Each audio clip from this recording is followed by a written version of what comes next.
сезне без һәр вакыт спектакльләр алдыннан тамаша залында күрәбез. Сез халыкка ачык дип әйтергә кирәк. Тамашачылар белән аралашасыз, аларның фикерләрен тыңлыйсыз.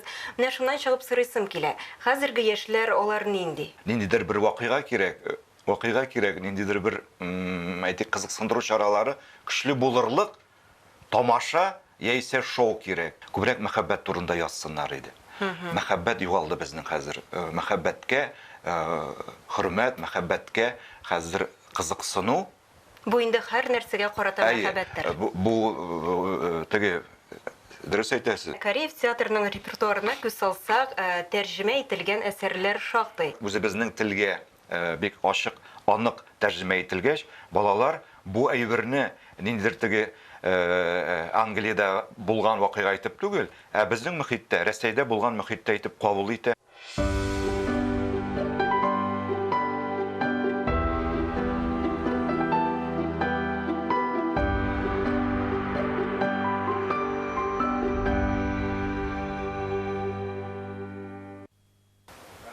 Хәерле көн, хөрмәтле тамашачылар. Татарстан 24 каналында турыдан-туры эфирда мәдәни агарту тапшыруы. Барыгызга да матур һәм уңышлы көн теләп, сезне сәламлыйм мин, Гөлүсә Сыңгатуллина.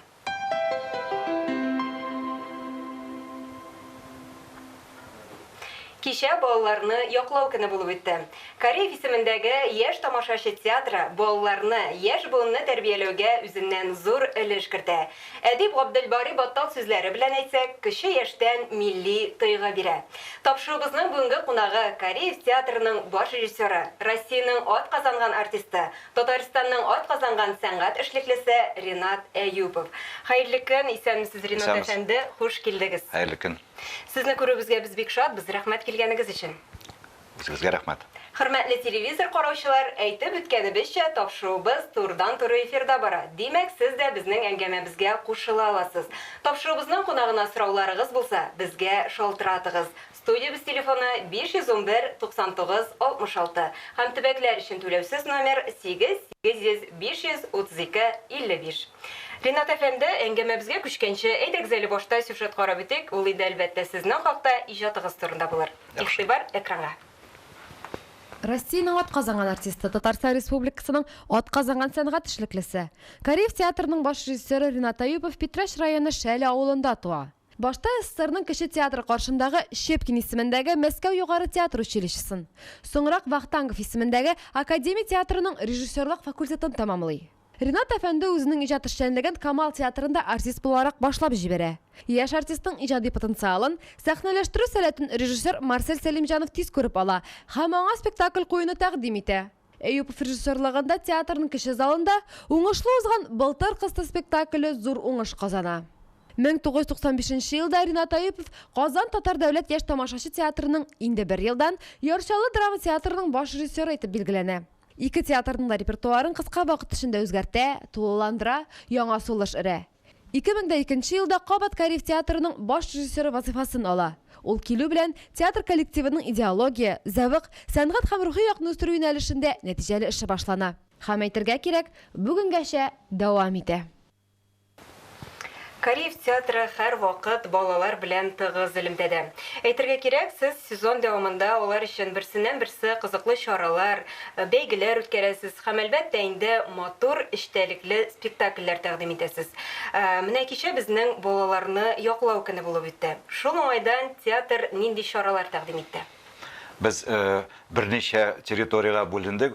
Безнең бит балалар бөтен республикада таралган, алар безнең тамашачылар. Менә үзебездә бер бәхетле көнем исемле Бэби театр форматында эшләнгән спектакль тәкъдим иттек. Ул теге әле туган балалардан алып 100 яшьлек олы тамашачыларга шундый теге карарлык универсал спектакль. Балалар бу спектакль эчендә үзләре кирип китәләр, үзләре уйный алалар, үзләре андагы декорацияга, артистларга тотынып ниндер контактта яши алалар. Менә бу тире театр, бебиләр, Baby театр урысча әйтсәк инде. Һәм алар икенче безнең группа Саба районына, анда безнең шундый теге мөмкинлекләре теге шикләнгән балаларга без тәкъдим иттек. Бүре һәм кәҗә дигән шундый интерактив спектакль, интерактив шулай ук әкият. Менә без алар белән һәрвакытта контактта, шундый бүләк ясадык без кичә һәм менә бүген дә дәвам итәбез. Бүген дә чыгып киттек әле без шулай ук башка регионнарга интерактив спектакльләр белән. Шуннан да бик матур бүләкләр ясагансыз. Аннан соң бит әле сезнең май ахырында яңа премьерагыз да чыкты. Моны да инде зур бүләк дип атарга була торгандыр. Әлбәттә, Тимур һәм Комета исемле менә шундый көтелмәгән жанрда реальностька шулай туры килә торган спектакльне Тимур Шарафетдинов килеп куйды, үзенчәлекле бер шундый теге стиль белән куйды ул аны. Миңа калса, балалар аны бик яратып карар дип уйлыйм. Киләсе сезонда аны без кабатлап күрсәтәчәкбез. Гомумән, без театрларга яшь режиссерларны, шулай ук драматургларны, манда композиторларны ешрак чакырырга тырышабыз. Чөнки театрның эшен, аның халатын үзгәртергә кирәк. Бу чиракта яшьләр һәрвакытта ничектер не бирәләр, дулкын импульс бирәләр. Ринат әфәнде, менә сезне без һәрвакыт спектакльләр алдыннан тамаша залында күрәбез. Сез халыкка ачык дип әйтергә кирәк. Тамашачылар белән аралашасыз, аларның фикерләрен тыңлыйсыз. Менә шуннан чыгып сорыйсым килә. Хәзерге яшьләр алар нинди? Хәзерге яшьләр алар шулай ук бик ачык, контактка баралар, чөнки менә шундый заман балалары туды, алар шул кадәр күп мәгълүмат туплыйлар. Һәм һәр кеше, чит кеше манда, таныш кеше алар өчен инде бер теге аерым дөнья кебек. Алар контактка ябык, теге йомыкый балалар түгел, алар күп беләләр. Алар жанрларны алар беләләр, алар стильне, кино сәнгатен нык беләләр, театр сәнгатен яраталар, шулай ук музыка сәнгатен, аннан соң әйтик теге визуаль сәнгатен дә яраталар. Шуңа күрә мин хәзерге балаларны күбрәк теге визуаль тормыштан, виртуаль тормышта нык аяк баскан шундый аерым бер буын дип күз алдыма китерәм. Әмне аларны шаккатыру авырдыр. Бик авыр. Аларны шаккатыру бик авыр.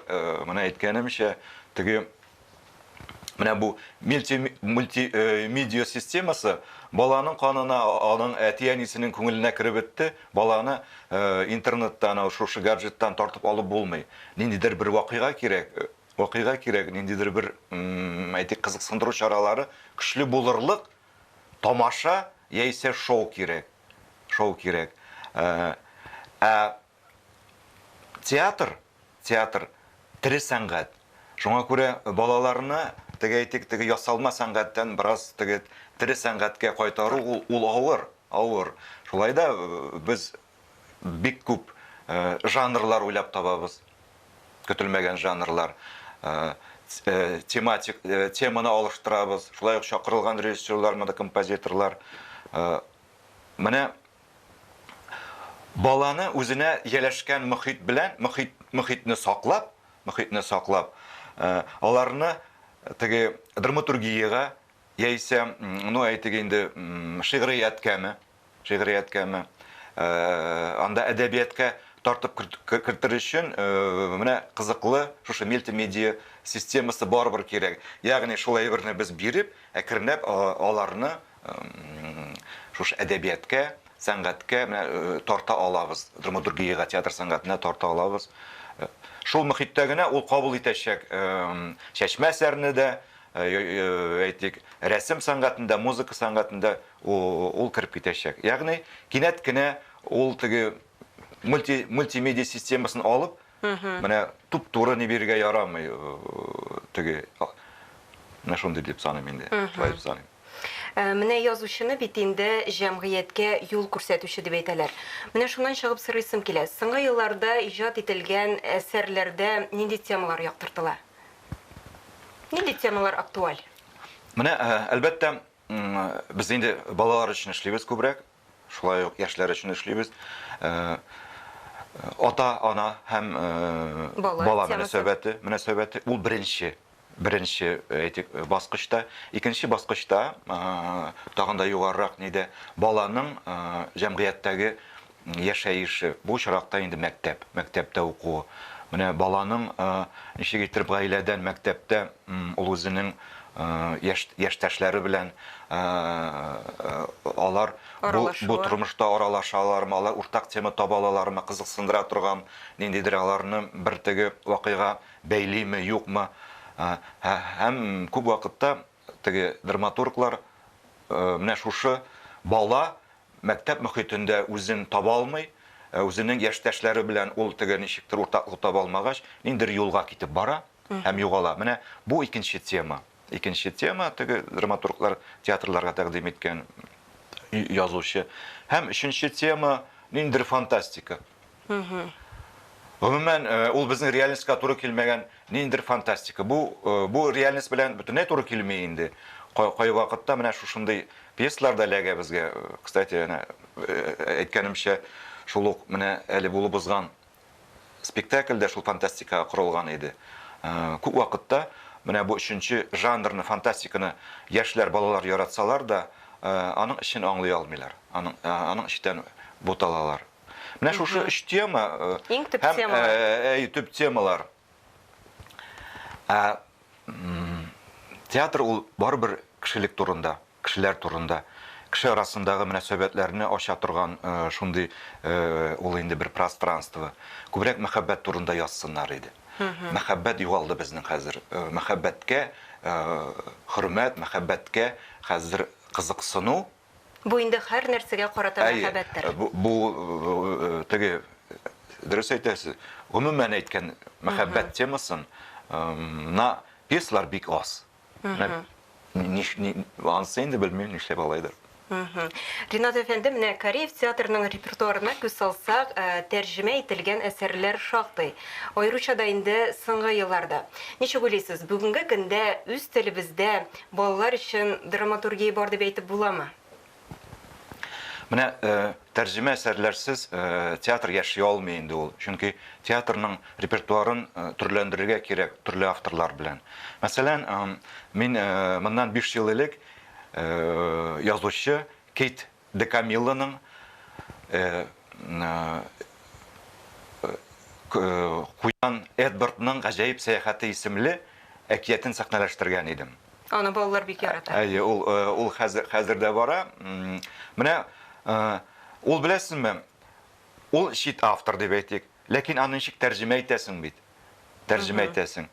Тәрҗемә итү татар телен, татар үзебезнең телгә бик ачык, анык тәрҗемә ителгәч, балалар бу әйберне ниндидер теге Англиядә булган вакыйга итеп түгел, безнең мөхиттә, Рәсәйдә булган мөхиттә итеп кабул итә һәм буланы үзенең күңеленнән кичерә.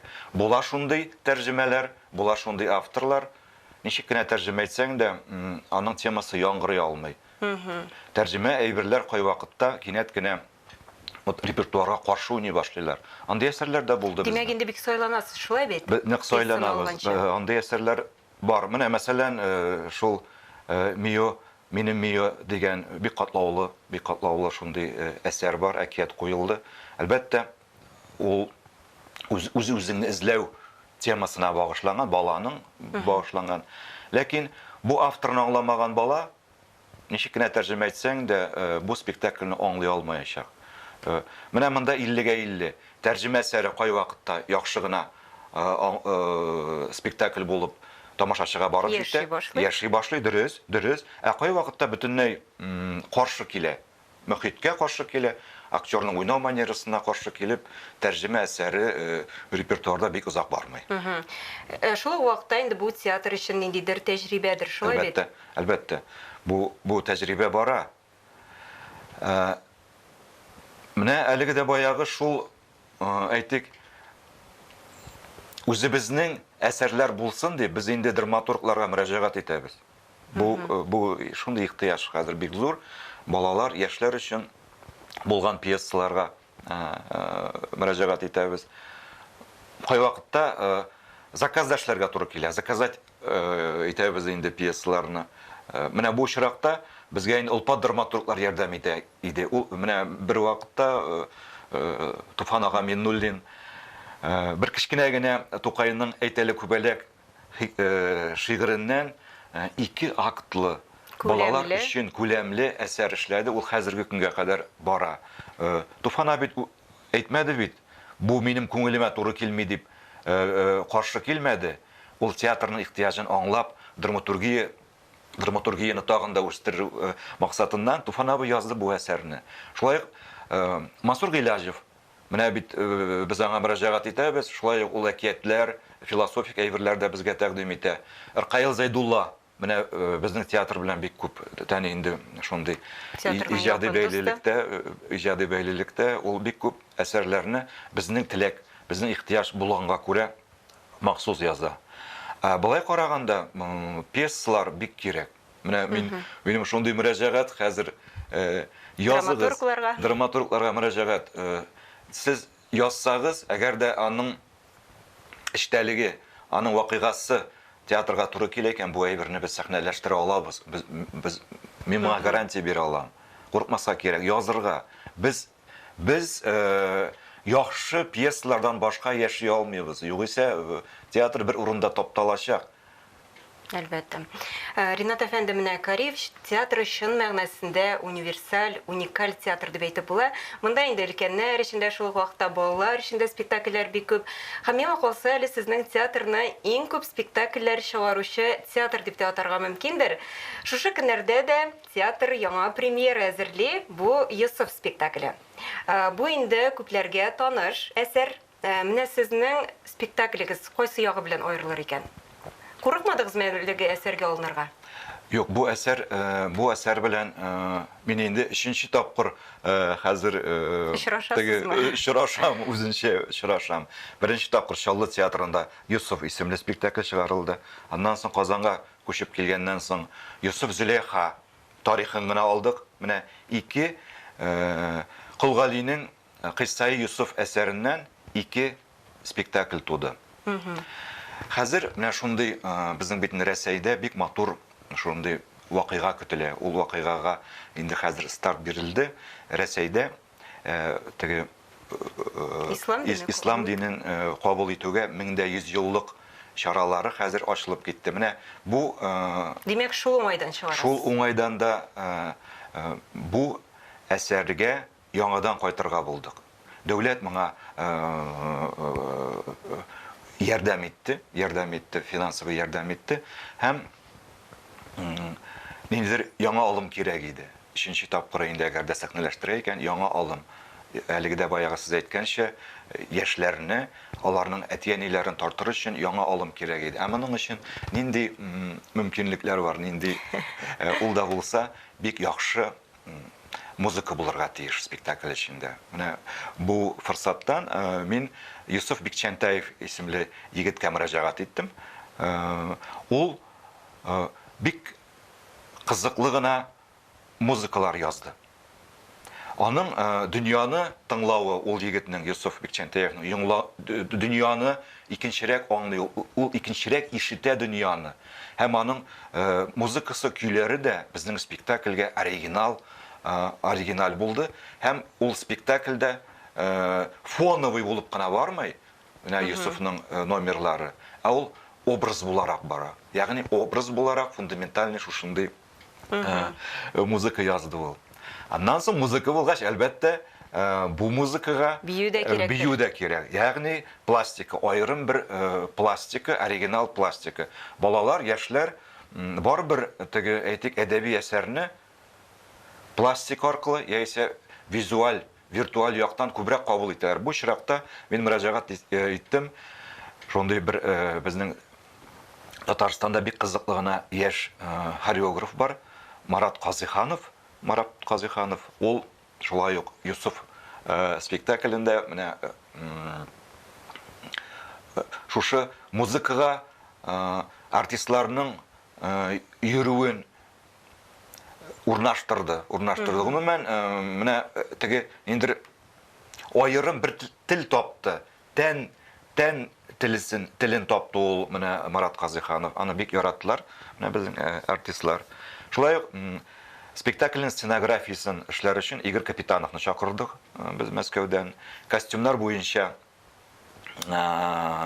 рәссам Фәгилә Сельская алтын битлек битлеккә ия булган ханым үзенчәлекле костюмнар эшләде. Анда әйтик теге ул бернинди татар киеме дә түгел, ул болгар киеме дә түгел, шушындый аерым бер теге төрки халыкларына туры килерлек бер шундый синтетик костюмнар, үзәк синтетик костюмнар тәкъдим итте. Безне чыннан да бик үзенчәлекле спектакль көтә бугай. Ринат әфәнде, хәзер әйтегез әле сюжетка да бүленеп бетик. 7 кат ишеткәнче бер кат күрүең хәерле диләр бит. Безнең хәбәрчебез шушы көннәрдә репетиция мизгелләрен күреп кайтты.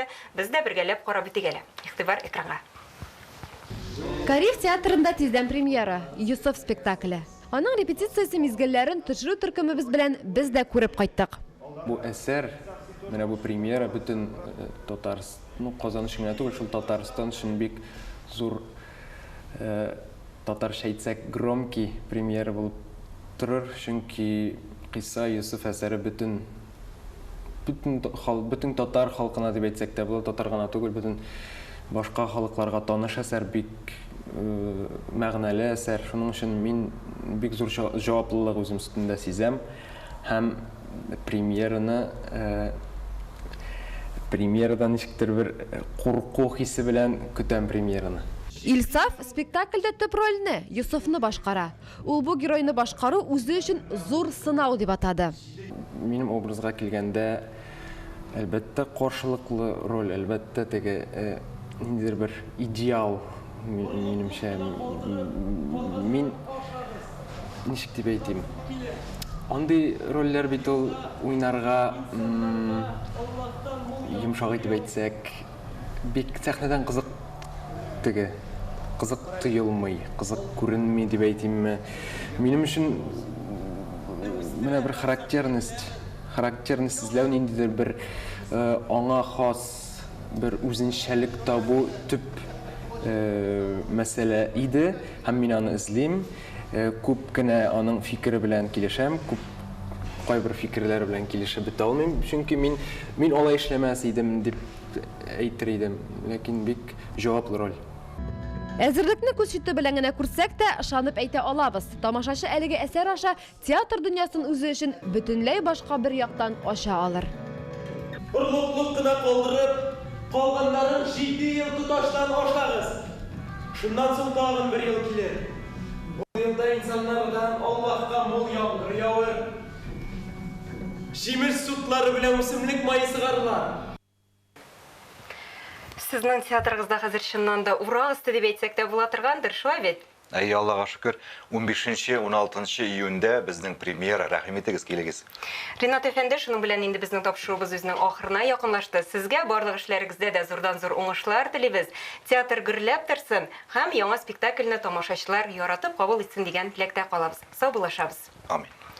Татарстан 24 каналында мәдәни агарту тапшыру булды. Барыгызга да исәнлек, саулык теләп, мин Гөлүсә Сыңгатуллина сезнең белән саубуллашам. Очрашуларга кадәр.